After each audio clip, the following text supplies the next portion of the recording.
Meta just fell off a cliff, and at first, it makes zero sense because the company actually reported blowout earnings. On April 29th, Meta released its latest report, and everything looked strong on the surface.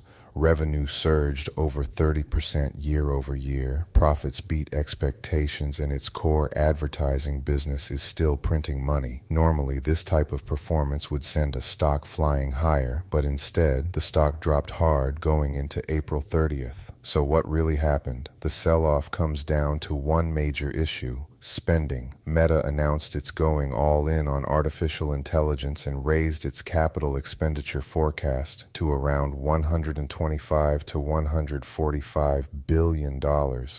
That's tens of billions more than Wall Street expected.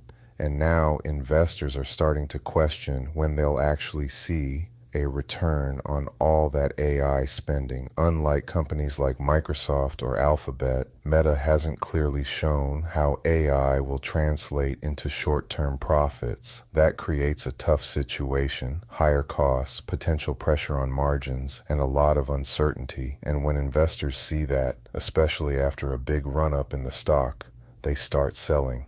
On top of that, there were also concerns about slowing user growth and the possibility that free cash flow could shrink as spending ramps up. So even though the core business is still strong, expectations had gotten very high, and anything less than perfect was going to disappoint. At the end of the day, Meta didn't fall because the business is weak. It dropped because the company is making a massive bet on the future. And right now, investors aren't fully convinced that bet will pay off in the near term. The real question now is whether this is a warning sign or a buying opportunity.